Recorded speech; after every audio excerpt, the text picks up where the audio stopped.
Good morning, everyone. Mr. Breen, my fellow board trustee members, foundation board, parents, guardians, family, friends, Good morning, alumni, everyone. MSSM faculty and staff, My fellow board trustee and members. most importantly, the wonderful class of 2025.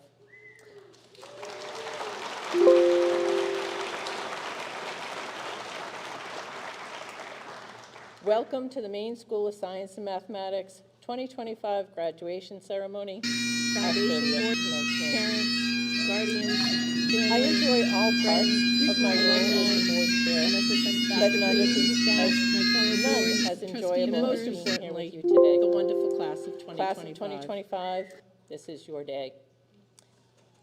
Moms, dads, guardians, as a parent of a MSSM graduate class of 2016, I also know that this is a special day for you. Relish today, but I hope that you'll also remember the experience and the people that you've met at MSSM, and that you'll remain as connected with the school as this special place is as I have. And now I'd like to invite Mr. Anthony Scott, Humanities Division Leader, to introduce our class of 2025 speaker.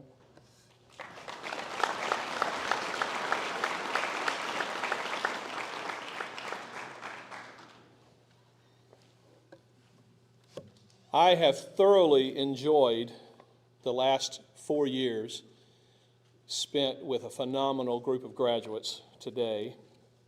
There are so many examples of individuals in this group that are not only amazing scholars, hungry learners, who will go on to do amazing things, but they're also really, really impressive citizens and humanitarians and just overall caring people. And the person giving the address today is no exception to that common pattern. I have found in her someone who is a hungry learner. She wants to study and take part in everything she can.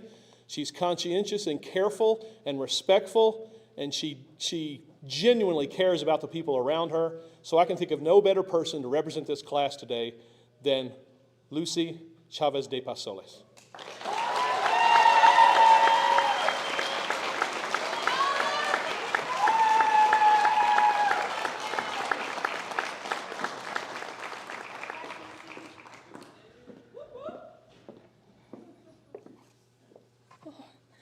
Hi. Very briefly, I'm gonna take my Price is Right moment and say hi to my family, who is somewhere. I thought right there.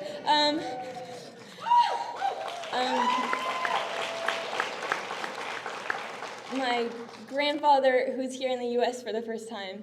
Thank you for coming.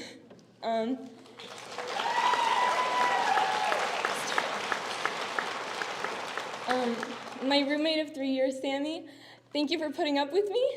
And hi to her family too, wherever they are. Okay. Good morning, everyone. Parents, teachers, staff, friends, and of course, the graduating class of 2025. First, I want to start saying a quick thanks. Thank you to the people who made today possible, who taught us, guided us, supported us, and believed in us, even on the days when we weren't so sure we believed in ourselves. To begin, I want to start with a question. What does it mean to be a part of a family? At first glance, the answer seems obvious. A family is the group of people that you're born into. Your parents, siblings, cousins, grandparents. Your family is the people who make up your earliest memories, the people who are most often seen in your childhood photos. The ones who were at your recitals, games, matches, cheering you on, regardless of how well you were doing. Growing up, that was the only definition of family I could grasp. As my parents immigrated to the U.S., the only family I knew consisted of my mom, my dad, my sister, me, and my dog, Boothby, who is still here with us today. I love you, Boothby. And I mean, yeah, that's part of it. A family is those connections of blood that detail our complex history. However, in my first year of choosing to live at MSSM, I never would have guessed that my definition of family would change. Over the past 4 years, our class has laughed, cried, learned, and struggled together. Whether it was trauma bonding over chemistry and calculus, or scrambling to finish up peer edit, sorry, Mr. Scott, we grew closer together. Not because we were told to, but because when you pull enough all-nighters together fueled by caffeine, or bond over the annoyance of a flooded bathroom and your sock that is no longer dry, you start to create a sense of belonging. I have now realized that family is built through small moments.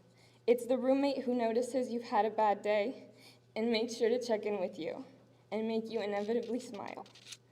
It's the classmate who stays up teaching you the material for the test the next day, even though they finished studying hours ago. It's the people you obsess over Clash Royale with. It's the friend willing to call you out when you're wrong, but loves you enough to forgive you anyway. Family is present. It's choosing to show up even when it's hard, even when you're tired, and even when there's no hope the girls are winning that soccer game. The beauty of this school is that during the period of the most transition and cognitive function in your life, it challenges you even more. Luckily enough, this school also gives the people, the family, you need to see these moments through. Looking back, I feel as though I should have anticipated that this would happen, because as Dominic Toretto from Fast and the Furious Saga says, I don't have friends, I've got family. This place has resilient people who have now completed their time at this challenging, extremely difficult, fulfilling, amazing, and wonderful school.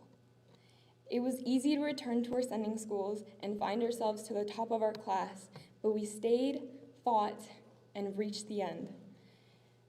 Wherever we go, we can build family. In the cities where we move, the new clubs that we join, and the friendships that we make. It won't always look the same. It won't always be as easy as we made it look. But if we show up, we can create homes out of strangers, safe spaces out of uncertainty, and love out of loneliness. Wherever we go, today, as we stand on the edge of a new chapter, it's tempting to focus only on what's ahead. The careers that we'll build, the places we'll live, the adventures we'll chase, but I hope we don't forget this lesson. Family isn't something you have, it can be something you create. So to my family, I want to wish them the best.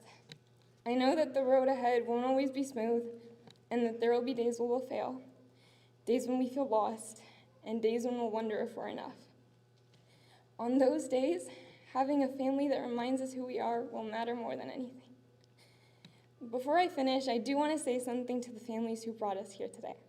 Our parents, guardians, siblings, and mentors, thank you for teaching us the first lessons of love, sacrifice, patience, and perseverance.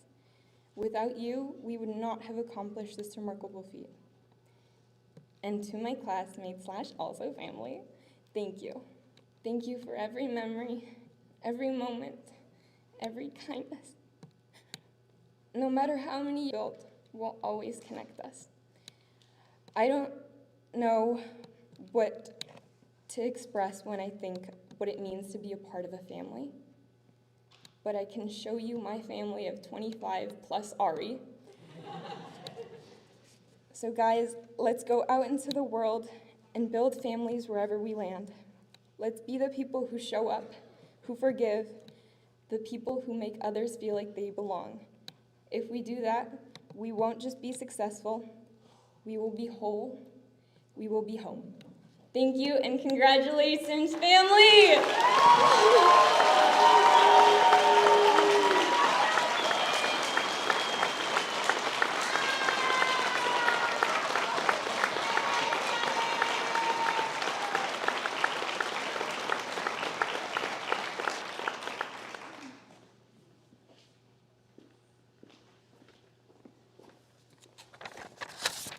Thanks, Lucy. Good morning, everyone. My name is Rob Constantine, and I am the Executive Director here at the Maine School of Science and Mathematics. It is my great honor and pleasure to introduce this year's 2025 keynote speaker, Mr. Yellow Light Breen. Like many of the soon-to-be graduates here today, Yellow Light Breen grew up in rural Maine. His parents came to St. Albans in the early 1970s, where Yellow spent his childhood playing in the woods and streams surrounding his house, frequenting the nearby library, and discovering how much he loved learning. Yes, he also learned that his name is the same academic appetite and interest that many of you do share with him. Mr. Breen attended Nokomis High School, where he blossomed as a scholar and thinker, earning admission to Harvard University, where he completed his undergraduate and law degrees. He headed off to Harvard with an interest in foreign policy and dreams of a career that would take him far from his rural Maine roots. Instead, he found that he was drawn to domestic policy, especially the interplay between educational opportunity and economic development. He was offered a coveted internship with Senator George Mitchell in Washington. How much he respected Maine's influential and nationally recognized leaders like Senator Mitchell, Edmund Muskie, and Margaret Chase Smith. By the 12 years, he served as a senior leader and president of the Bangor Savings Bank Foundation. Living and working in Maine during Yellow's tenure at the Bangor Savings Bank, I can attest to what the impact he had on Maine organizations and Maine communities. Since 2015, Yellow has served as president and CEO of the Maine Development Foundation, where he develops strategic direction, designs and oversees statewide initiatives promoting economic development, and facilitates connections and collaborations throughout the state, all with the goal of ensuring Maine and its young people like today's graduates realize their full potential.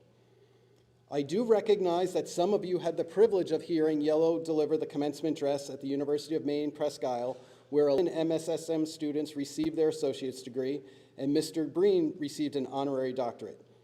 I do want to point out, with UMPE's president, Dr. Ray Rice, here in the room, that I believe Yellow actually accepted the invitation to speak here officially before he accepted the invitation at UMPE. Either way, I know that he's as excited to be here in Limestone today as we are to have him. Please join me in welcoming Yellow Light Breen, MSSM's 30th commencement keynote speaker.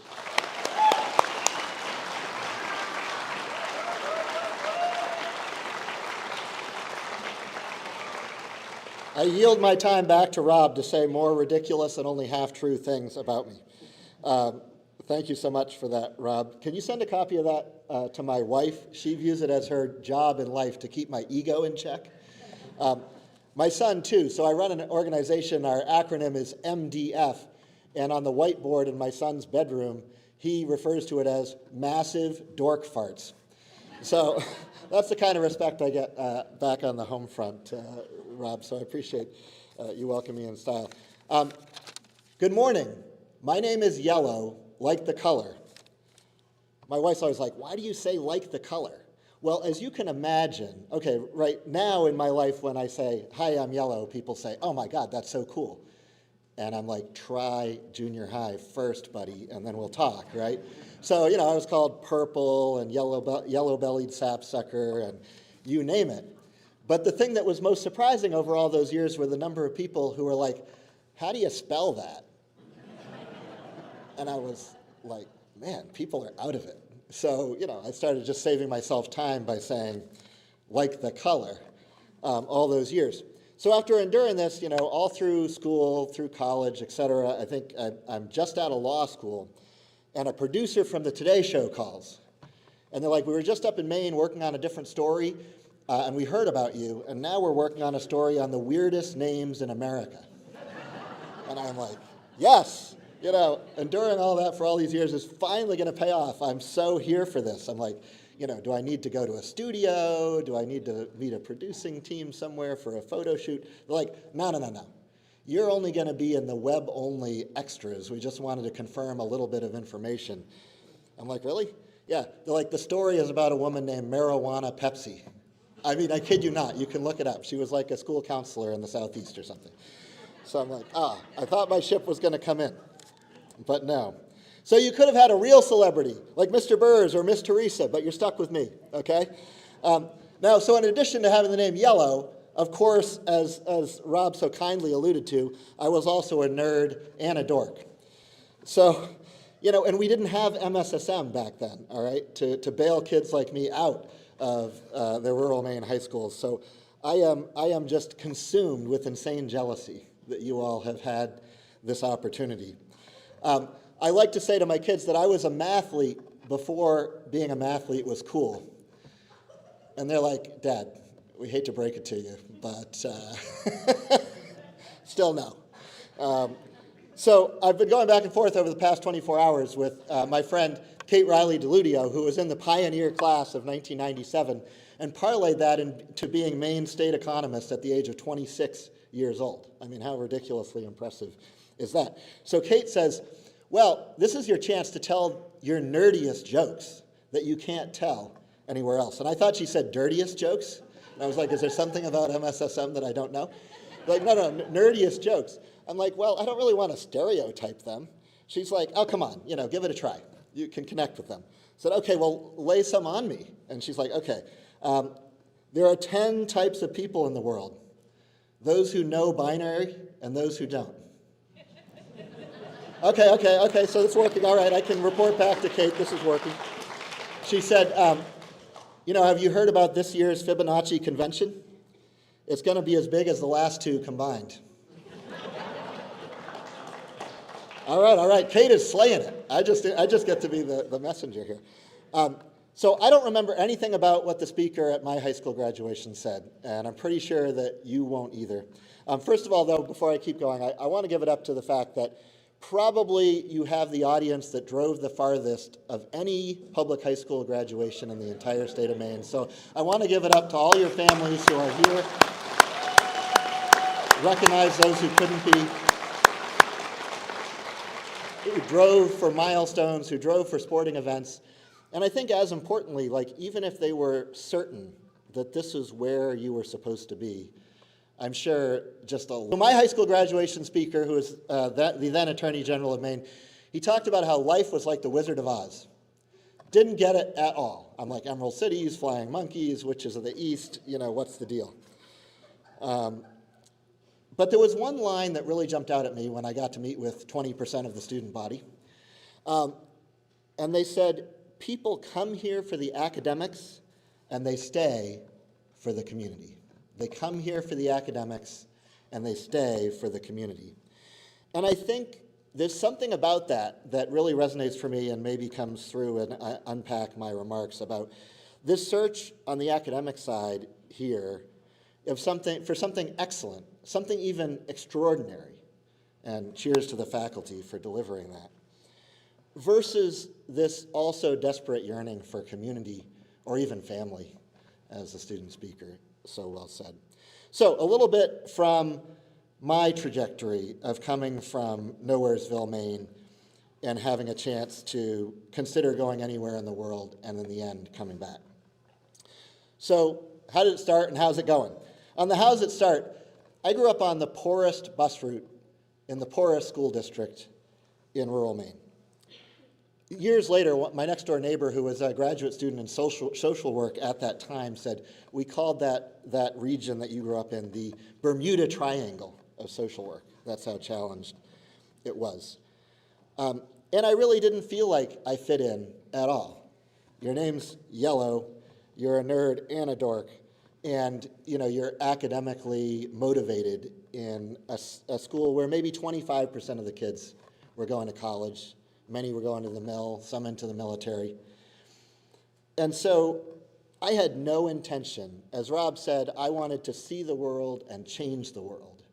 And I had no intention of ever coming back after I kicked the dust off my feet of this little rural town in Maine. But there's a few things that I learned along the journey. And I won't get into all of it, but I learned, that you have to make your own luck in life through hard work. I learned that you have to rely on strangers because there are so many people you don't know that want to help you succeed on behalf of this place. And I left my little town in Maine knowing, in ways that I didn't the entire time that I lived there, that the community valued me and was behind whatever I was going to do next. And I carried that little piece with me in my heart afterwards. But I never thought I would come back. And I think the short version is, as the student said to me, I left for the academics, but I came back for the community. Some of it was subtle, right? I appreciated the natural beauty and the stars in the sky at night and water you could drink and air you could breathe.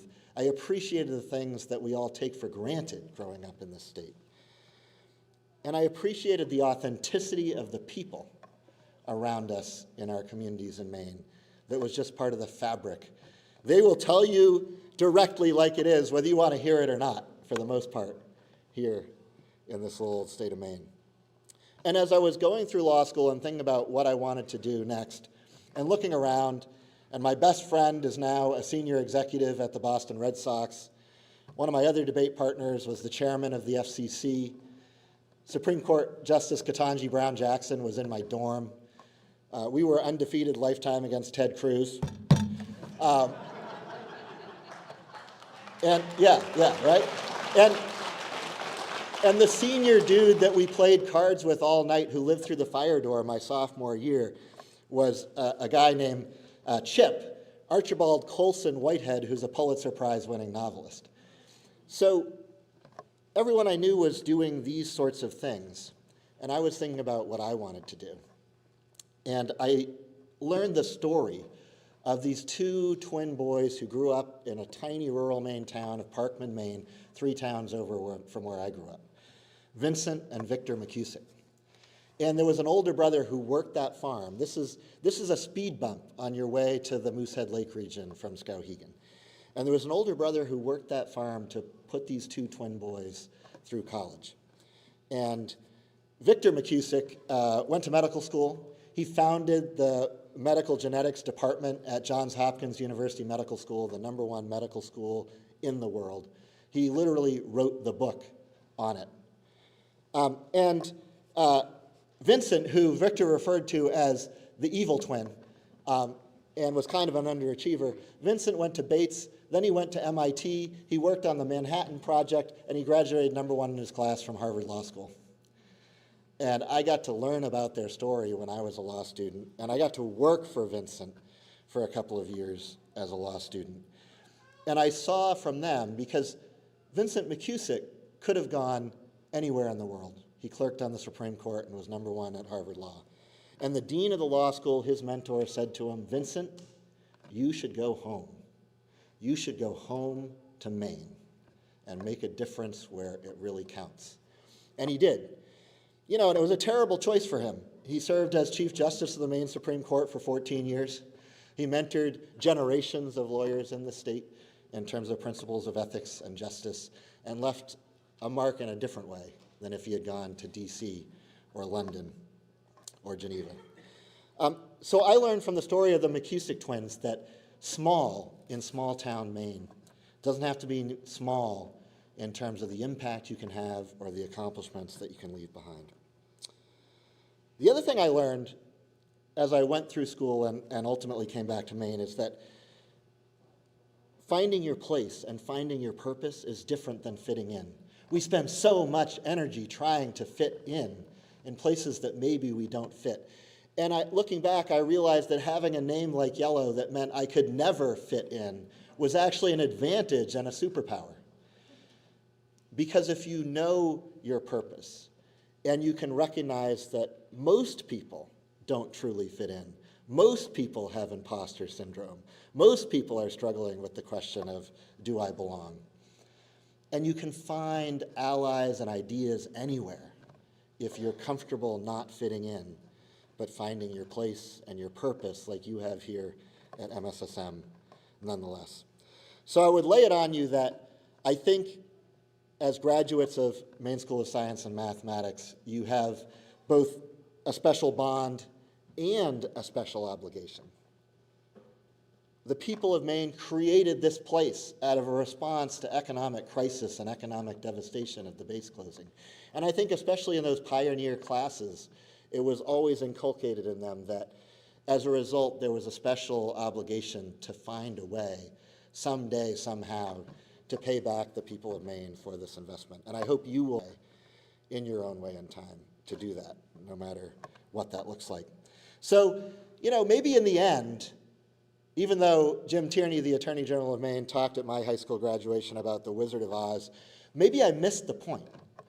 Because years later, when I ran into Jim and he became a little bit of a mentor to me, he said there's only two things in life that matter. And that's where do you want to live and who do you want to live with? And I think what he was really trying to say with the Wizard of Oz is that there's no place like home. There's no place like home. There's no place like home. The final thing I want to speak to you about today is this thing over here. I get asked a lot these days, with everything going on in this world that we're living in, how can you be hopeful? How can we be hopeful? And part of it is that I get to drive around with a 5-foot hopeful sign in my trunk, so it's a little bit easier for me.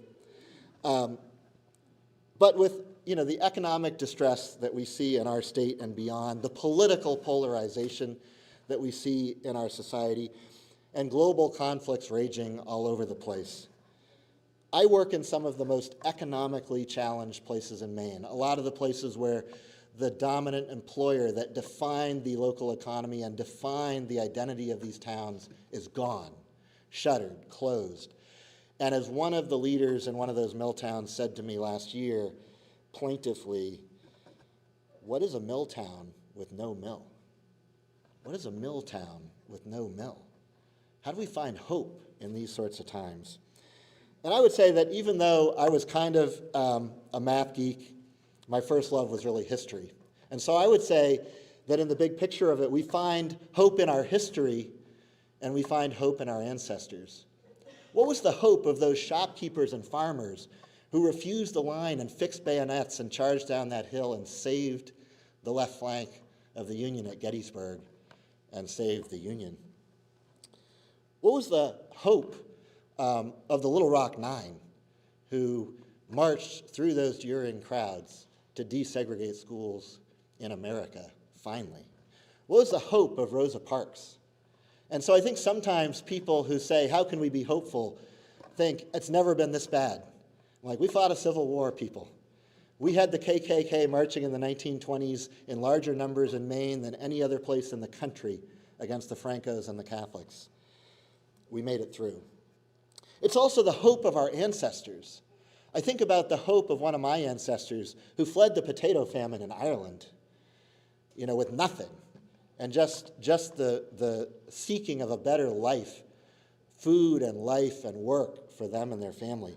I think about my other ancestors who fled the Pale of Settlement in Russia, where they were being slaughtered in the pogroms for a chance at life and meaning.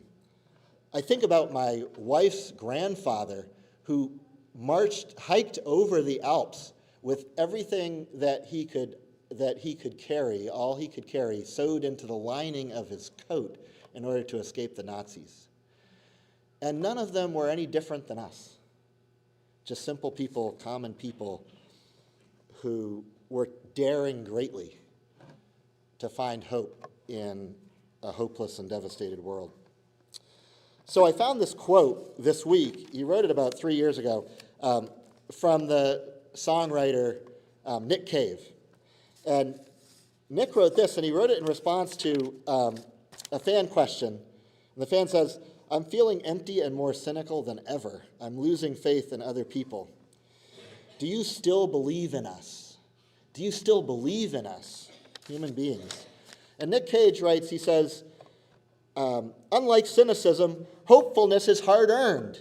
It makes demands upon us. It can often feel like the most indefensible and lonely place on earth. Hopefulness is not a neutral position either. It is adversarial.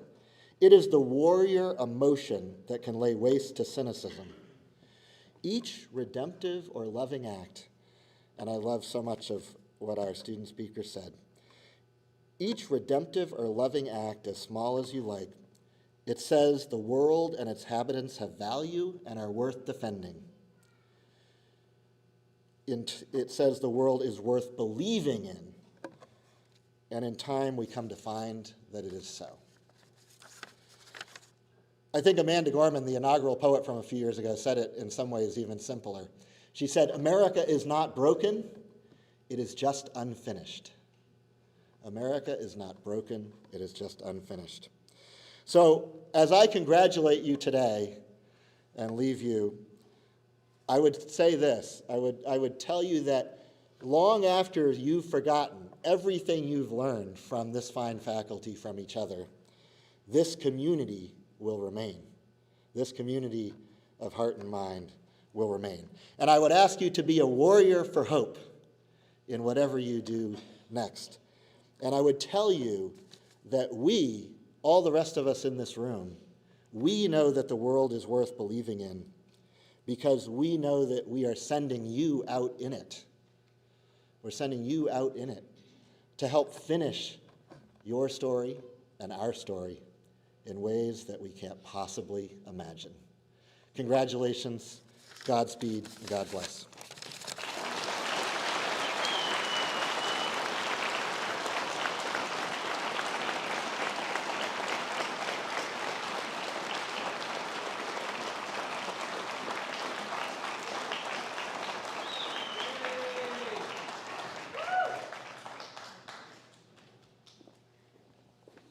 Thank you, Yellow.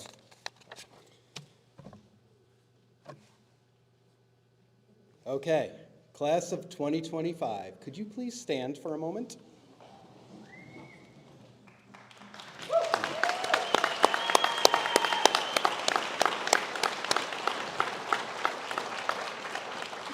Board Chair Reagan, I would like to present these candidates for graduation from the Maine School of Science and Mathematics. On behalf of the faculty, I certify that candidates has satisfactorily completed all of the requirements for graduation from MSSM and that each is entitled to the privileges and rights that come with an MSSM diploma. I invite you, Board Chair Marion Reagan, STEM Division Leader, Dr. Deb Eustace Grandy, Humanities Division Leader, Mr. Anthony Scott, and College Counselor, Ms. Erica Jortberg, to come forward to confer your diplomas.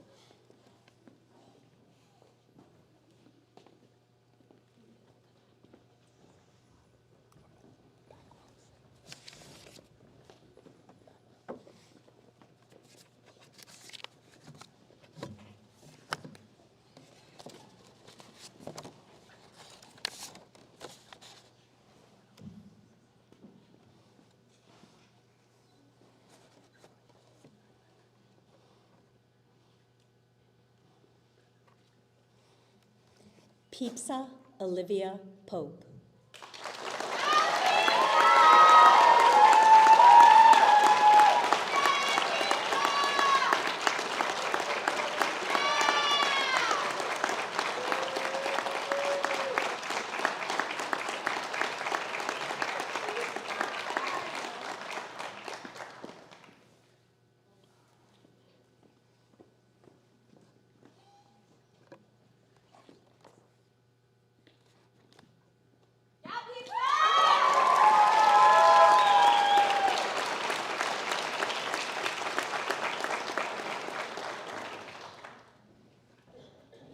Phoenix Adeline Lena Benica.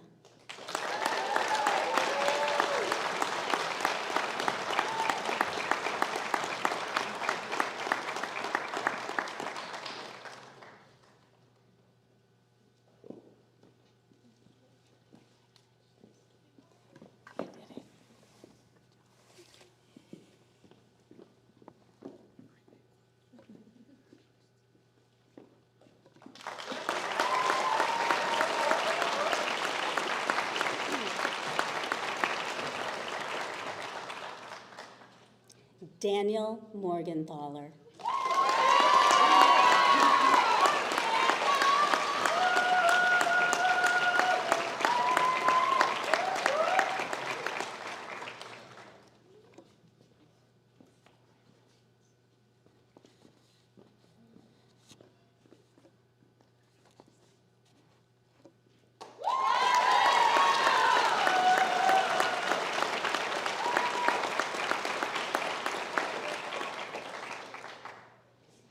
Grace Elizabeth Desjardins.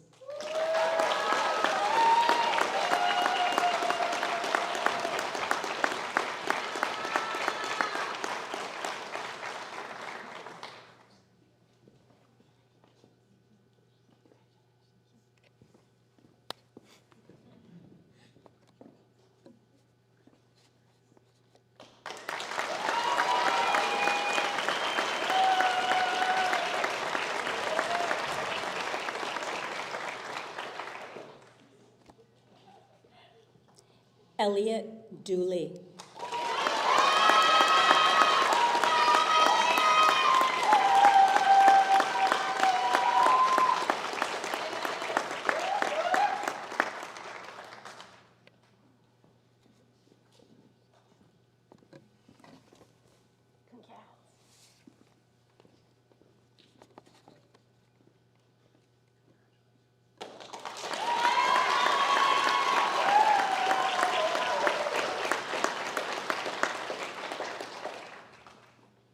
Quinlan Ada Daly.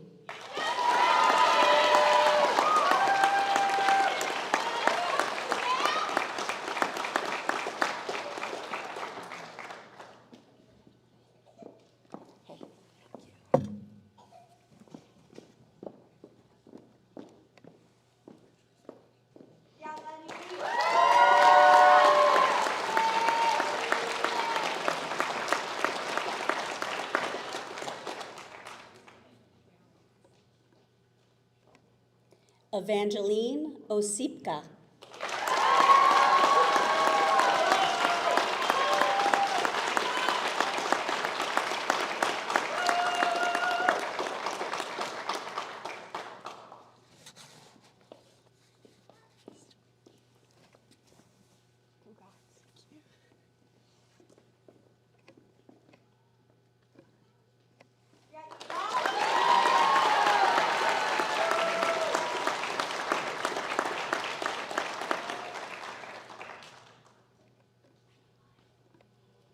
Alden Thomas Hughes.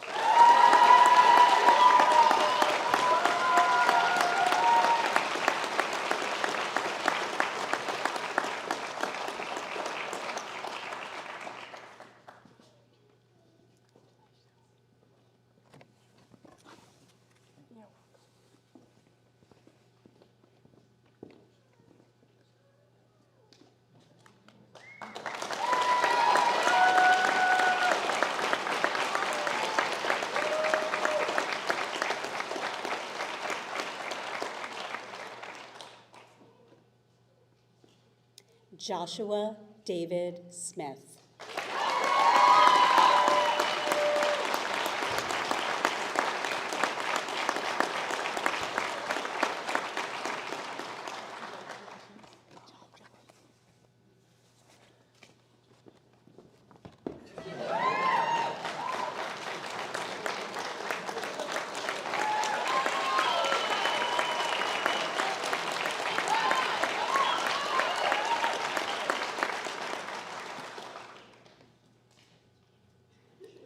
Hadrian Ward.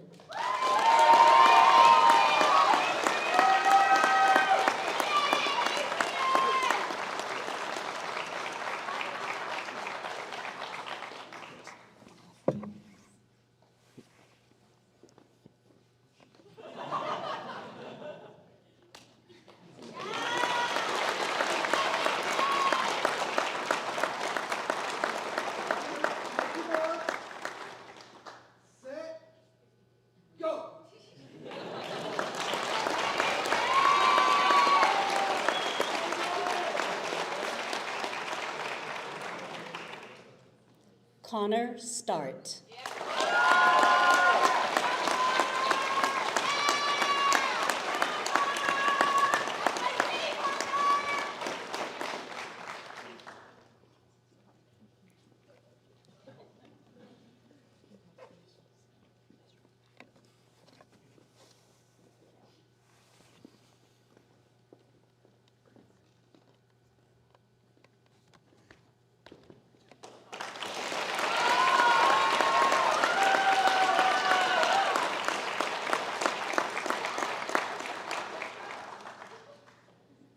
Luke Benjamin Ingalls.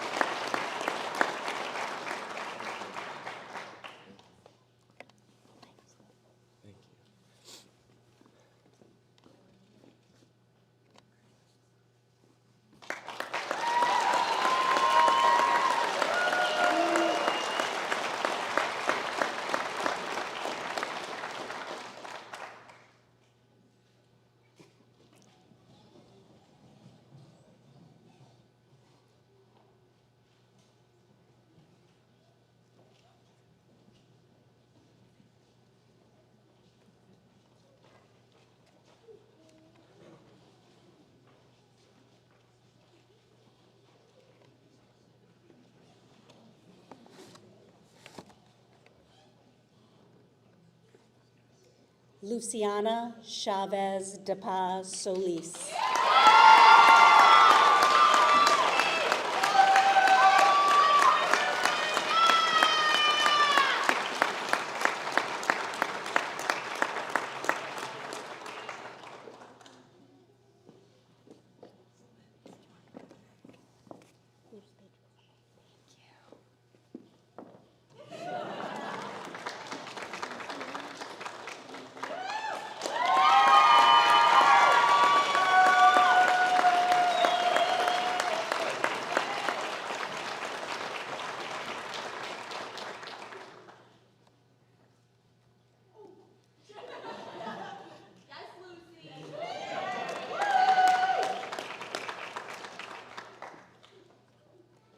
Samantha Renee Butts.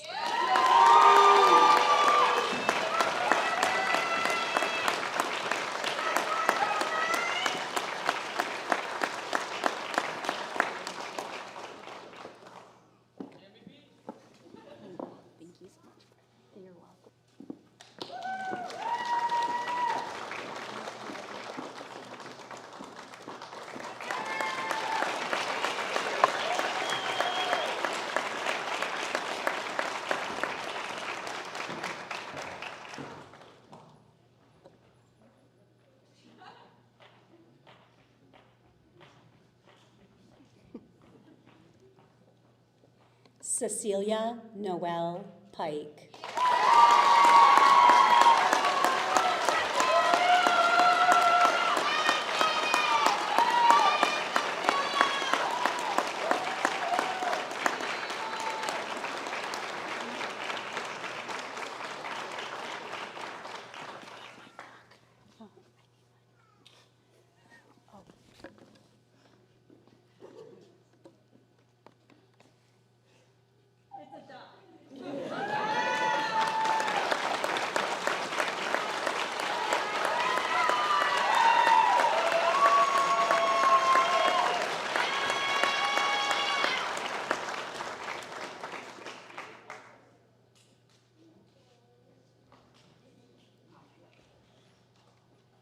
Annabelle Olivia Hope Wainman.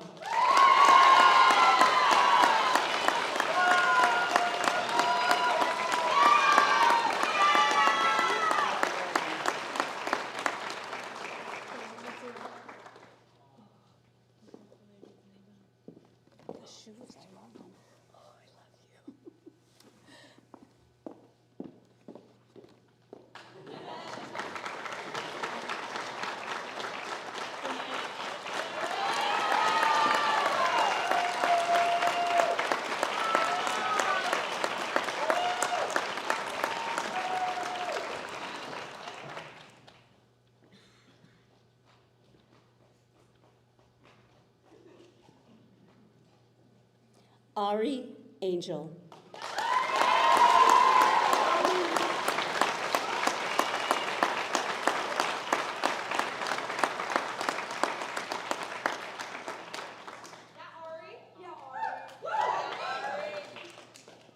Aw.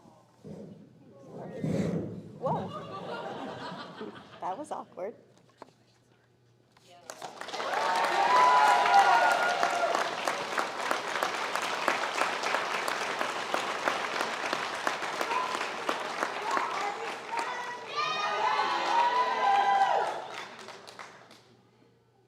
Mark Hopkins.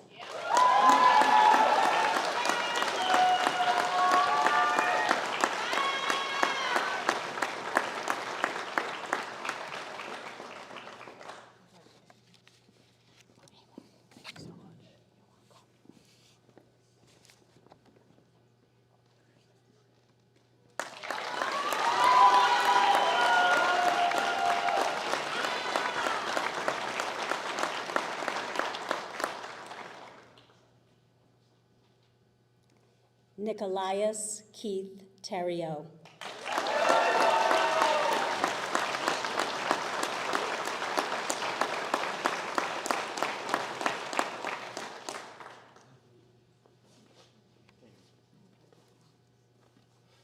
Good job. Once again.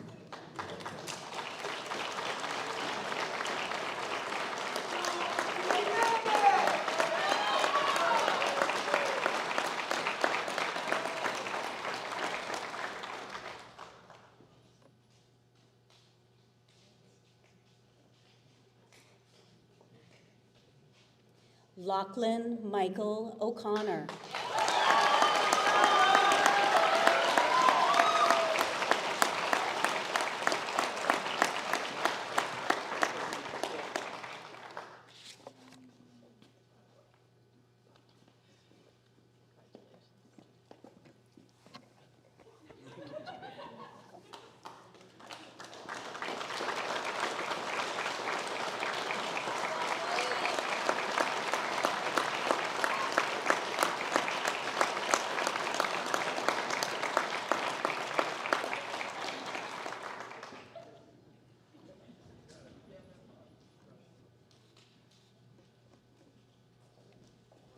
Dylan Ann Wambacher.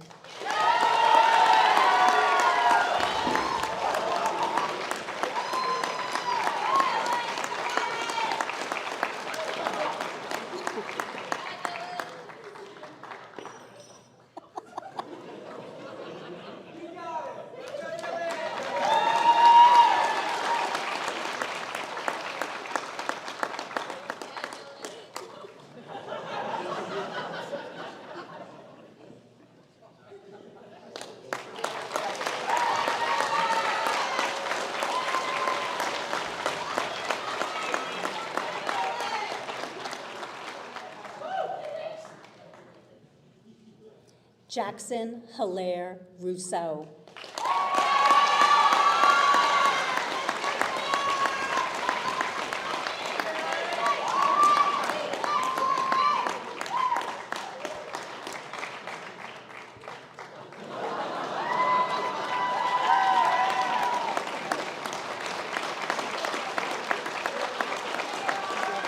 Thank you so much.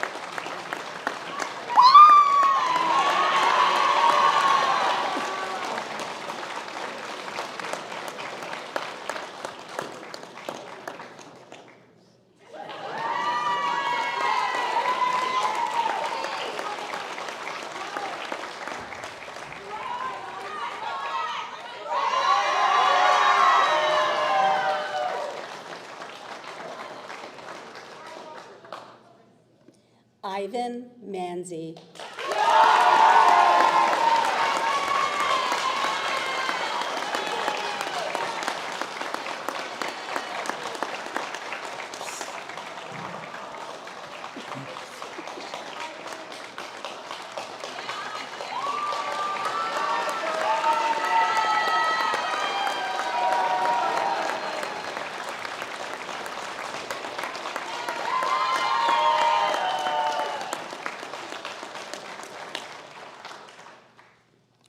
Xavier William Hilton.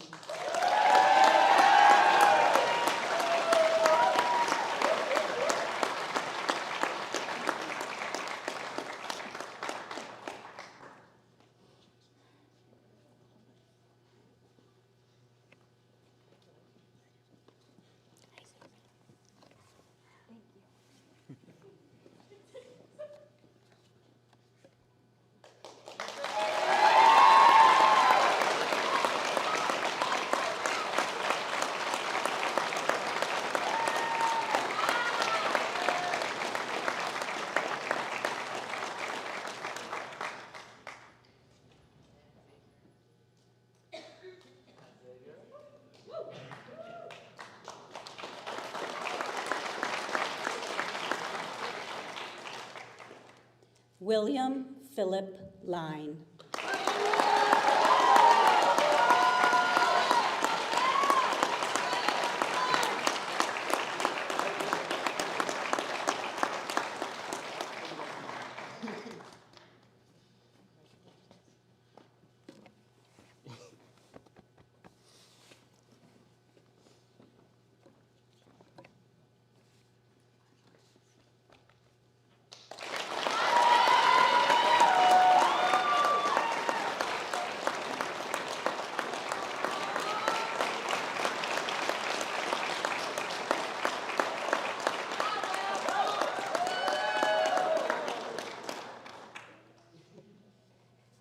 Calvin Acom.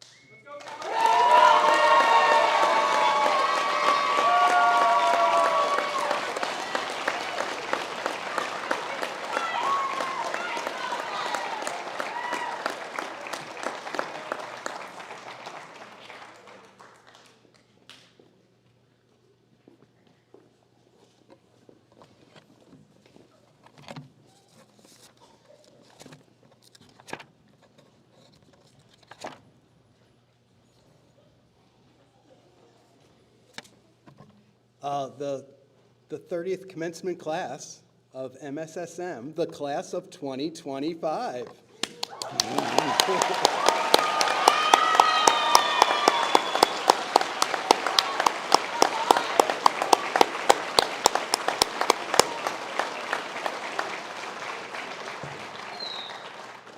Before we wrap up, I'd invite the class of 2025 to please stand. And then I invite you to turn and face the audience for a second.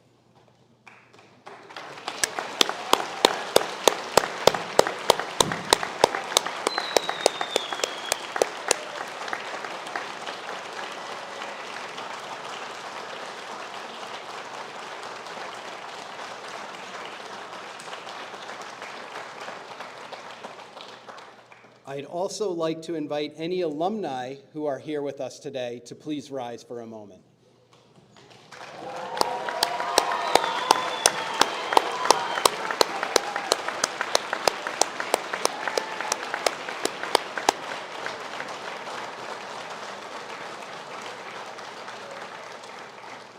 Welcome home, everyone. You can stay up for one more second. I'm going to borrow a little from Lucy and from Yellow here and point out that these folks, while many of them may seem like strangers, are actually family to you, class of 2025.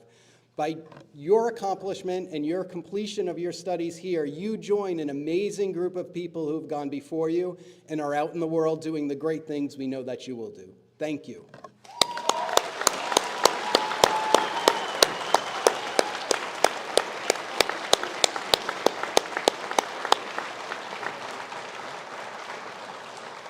Now I'd like to invite the other stars of today, parents, families, parents and guardians, to please stand up for a second.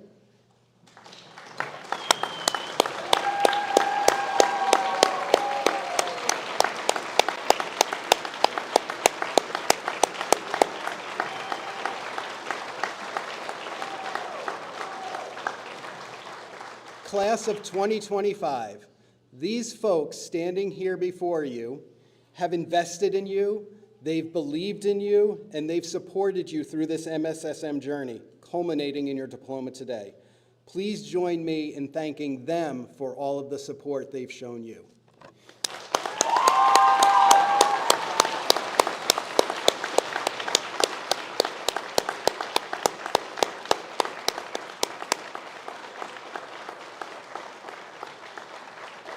Thank you, moms and dads. Then I'd like to invite the MSSM team members who are here today to stand up for a second.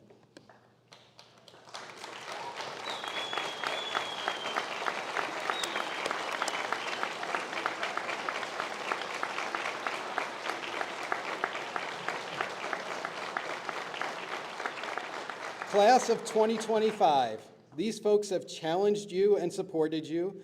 They have counseled you and laughed with you. They've played volleyball, sometimes hitting you in the face with a volleyball, and shared meals with you. They've celebrated your achievements with you and comforted you when things didn't go as you had hoped. They've believed in you every step of the way and have been key to your success. I invite you to show your appreciation for those folks now.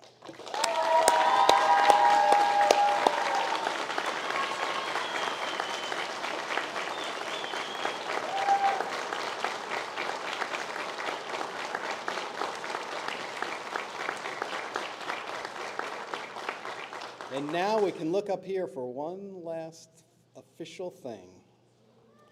To signal that you are moving on to the next stage of your academic careers, I invite you to move your tassel from right to left.